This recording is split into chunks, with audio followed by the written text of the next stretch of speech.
Ìbéèrè pàtàkì kan rèé tí Babalawo apàṣẹ Ifá tí wọ́n fi síta fún gbogbo àwọn Mùsùlùmí ayé pátápátá, pàápàá àwọn àáfàá, wípé kí wọ́n wá dáhùn ìbéèrè náà, ìdí tí wọ́n fi ń pa ẹran iléyá, àti ìtumọ̀ ẹran iléyá, àti iṣẹ́ tí ẹran iléyá ń ṣe.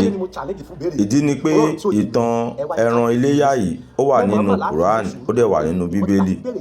Àmọ́ eléyìí tó wà nínú Bíbélì, àwọn tí wọ́n jẹ́ Kristẹni wọn kì í pa ẹran iléyá, àmọ́ àwọn Mùsùlùmí nìkan ni wọ́n ń pa ẹran iléyá. Àmọ́ nínú ìtàn ẹran iléyá yìí, ẹbọ ni wọ́n fẹ́ fi ṣe. Kí nìdí tó fi jẹ́ wípé ẹbọ yìí làwọn náà tún wá ń padà wá ń ṣe? Ìbéèrè ò fàjà, nítorí pé ọ̀pọ̀lọpọ̀ làwọn tí wọ́n ń pa ẹran yìí tí wọ́n mọ ìtumọ̀ ẹran tí wọ́n ń pa, wọ́n kàn náà wọ́n ń pa ẹran iléyá ni. Àmọ́ ìtumọ̀ ẹran tí wọ́n ń pa tẹ́lòmíì jẹ gbèsè lé lórí ẹ̀ kò mọ ìtumọ̀ rẹ̀. Ẹ bá wa fi sábẹ́ fídíò yìí, a ò fẹ́ ìbú torópò nílẹ̀ lómi, ọ̀tọ̀ ni tí wọ́n sọ, ọ̀tọ̀ ni tóun máa sọ. Àwọn oní dátà 200, àwọn onílàákàyè ọlọ́gbọ́n, àwọn la pè sí ìbéèrè náà. Ẹ ṣeun. Ẹ wá jáde kẹ fún mi lésì. Mo mọ̀ọ́mọ̀ láti mú sùúrù dàkókò yìí bìkọ́ tí bá ti béèrè ìbéèrè yìí kẹ́ ẹ tó paléyá, ọ̀pọ̀ nínú paléyá. Gẹ́gẹ́ bí iṣu ìtẹ́gbé wá, ẹ jẹ́ ká mọ̀ pé Ibrahim ló fẹ́ pa ọmọ rẹ̀ àkọ́bí ọmọ rẹ̀ Ismail, ó fẹ́ fi rúbọ sí Allah, tí ìsọkèsọ Ọlọ́run, ó fẹ́ fi rúbọ sí Allah. Ok, ẹ já ọkọ̀ gbé yẹ̀wò náà. Ìrúbọ ni wọ́n pè ó, tẹ́ ẹ bá ka English ẹ̀ sacrifice náà ó fẹ́ fi ṣe. So tẹ́ bá ka Yorùbá rẹ̀ ó fẹ́ fi rú ẹbọ, ẹ̀dẹ̀ pé àwa ní ẹlẹ́bọ. So that means pé ẹlẹ́bọ gẹ́gẹ́ lẹ́yìn Mùsùlùmí gbogbo àgbáyé. Níbẹ̀ ó ti fi hàn pé ẹlẹ́bọ ni gbogbo ẹ̀yin Mùsùlùmí. Kò yẹ kí ọ̀rọ̀ yẹn dùn yín. So ẹlẹ́bọ làwọn bá ti gbà. Ṣùgbọ́n ó yẹ kẹ́yìn náà gbà pé ẹlẹ́bọ ni yín. Bẹ́ẹ̀ kàbẹ́ tí gbogbo Mùsùlùmí ayé ò bá kí ṣe ẹlẹ́bọ. Ibrahim ò lè sọ pé Ibrahim fẹ́ fọmọ ẹ̀ rúbọ. Ó yẹ kí wọ́n sọ pé ó fẹ́ fọmọ ẹ̀ dúpẹ́ ni náà. Ó yẹ kí wọ́n sọ pé ó fẹ́ mú ìlérí ẹ̀ṣẹ̀ ni náà. Ó wí báwọn, wọ́n ní fẹ́ fọmọ ẹ̀ rúbọ, ìrúbọ ní ẹlẹ́bọ ní gbogbo ẹ̀yin Mùsùlùmí. Ẹ̀sìn lẹ́yìn òní ní. Wọ́n ní Ibrahim fẹ́ fọmọ ẹ̀ rúbọ fún Allah. Ok, àkọ́bí ọmọ rẹ̀ ló fẹ́ fi rúbọ fún Allah. Káwá àzùmù wípé Allah yìí ò fi àgbò rọ́pò. Ṣé ìwọ lè fi àkọ́bí ọmọ rẹ rúbọ fún Allah lẹ́nu? Mo béèrè ni o. Tó bá jẹ́ wípé Allah ò fi àgbò rọ́pò, ǹjẹ́ ìwọ lè mú àkọ́bí ọmọ rẹ kó dún? Àkókò tó fẹ́ fi dún ọmọ yẹn wípé Allah ò tẹ ó kàn dún ní. So lè má tẹ̀lé ohun tí ń ṣe lénìí. Ó ní ohun tí mo fẹ́ fà jáde o.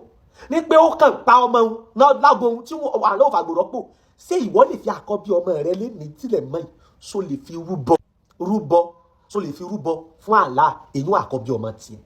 Ok, ẹ wá fi ràn mí lẹ́yìn ọjọ́ tí Ibrahim fẹ́ fi àkọ́bí ọmọ rẹ̀ rúbọ fún Allah, ọjọ́ wo ló tán fi àgbò rọ́pò fún, ọjọ́ wo ni Ibrahim tún pa ẹran iléyá títí tí Ibrahim fi jáde láyé, ọjọ́ wo lẹ tún gbọ́ pé ó pa ẹran iléyá? Gbogbo ọmọ tó bí, ọjọ́ wo lẹ gbọ́ pé ọmọ òun padà? Ẹ wá fi ràn mí nínú Al-Quran, challenge yẹn nu, nínú hadith, nínú Al-Quran, níbi tí Allah ti ṣe lọ́ọ̀ràn èèyàn fún yín pé kẹ́ máa pa iléyá. Ọ̀yá ẹ mú jáde, challenge gbogbo èèyàn àfa, níbi tí Allah ti pa yín láṣẹ wípé àwẹ̀ Ramadan tẹ̀ mọ́ gbà wọ́n ní ọ̀ràn èèyàn làwẹ̀ Ramadan fún yín. Ok, ẹ wá fi ràn mí báwo ni iléyá ṣe jẹ́ ọ̀ràn èèyàn fún gbogbo ẹ̀yin Mùsùlùmí pé kẹ́ ẹ máa pa iléyá ní ọjọ́ ọdún iléyá. Ok, ẹbí tó bá jẹ́ wípé àkọ́bí yẹn ni wọ́n pa, ǹjẹ́ yìí lè máa pa àkọ́bí yín fún iléyá lẹ́nìí?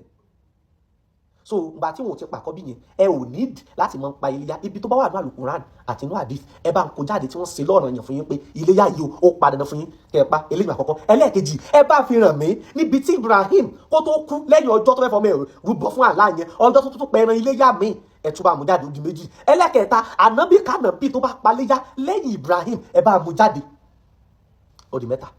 Ìbéèrè mi náà, mo challenge gbogbo èèyàn àfa, ẹ bá mú jáde, ẹ bá mú gbọ́ wọn rẹ̀ jáde nínú Al-Quran. Ṣé mo pé mi ò bẹ́ẹ̀ bú? O tẹ bá gbé wá gbígbóná, oníkálukú yín ni màá gbé fídíò yín tí màá bẹ́lẹ́ pé èpè tó dáa ni màá fún yín. Tẹ bá lọ ṣe òṣì, tẹ bá lọ fún mi ní wrong, ẹni pé mo àdírẹ́sì normal, mi ò bú èbú, mi ò bú ẹni àfa, mo kàn béèrè ìbéèrè ni. Mo ní tó bá wá wrongly wá bá mi ní wrongly. Ṣé ti yé?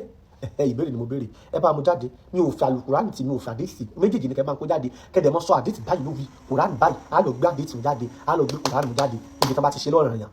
Ẹ ṣeun, àríyá báyìí lọ.